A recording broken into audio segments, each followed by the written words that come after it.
Hey everybody, welcome back to afternoon segment of Ranting with Imperfect Politics.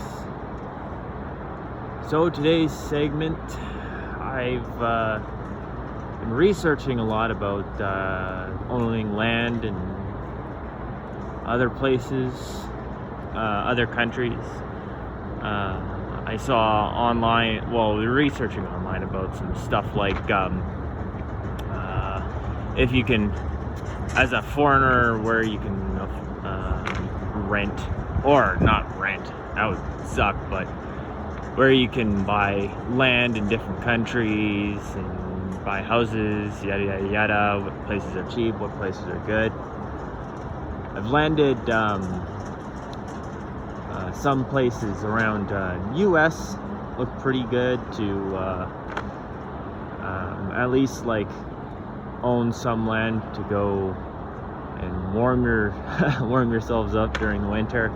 But interesting thing I came across, Japan, they have things called Akiya houses. So if you have some construction prowess and you're anybody in the West who pretty much can't afford any houses, it would be something interesting to look into.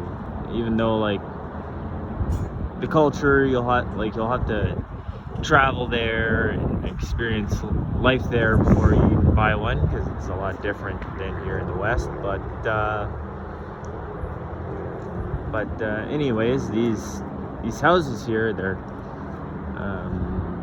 usually more of a recently abandoned or elderly abandoned from because they were passed down from one generation to the next, but they're out in the country and nobody wants to live out in the country, so these things are priced super low.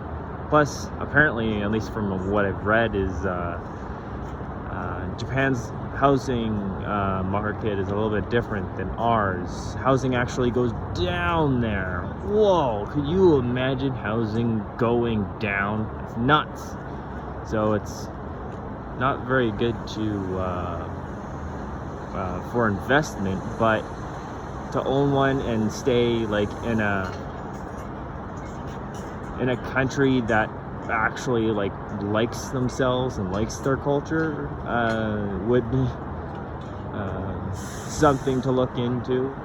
Something that's actually like very appealing, and also one that doesn't particularly change. So if you don't like the progressive nature of the West, and that might be something appealing.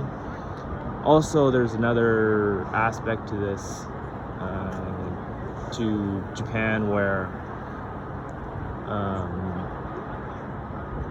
they do suffer a lot of tsunamis and earthquakes, stuff like that. Their language is a lot different than English, so it might be a little bit hard to learn that. And out in the country, they're still like, they're very collective. Like it's a tight-knit community, and then it might be pretty hard to integrate there as a foreigner. But I think if you try really hard, it might be possible. Don't take my word for it. This is just stuff I've researched online. So one of the places I'm looking at for future places to hang my hat and use as a base camp, because dudes, I know the Canadian government and provincial government and all the boomers will tell you, oh, you're so fortunate to live in Canada, live in the West. It's everywhere else is worse than this. Man, that might have been the way back in the 2000s, but Nowadays, you can just see it go downhill fast. And even if we get a conservative government in, either they're going to be a minority, or like 2 years or 8 years later, it's going to be a majority liberal again, and then it's just going to go downhill. So honestly, find your way out somewhere where you can live, as they say, your best life, and hopefully all works out. I'll come back to you with another rant video, probably just continue these on in the afternoons, day by day, and I'll talk to you guys next time.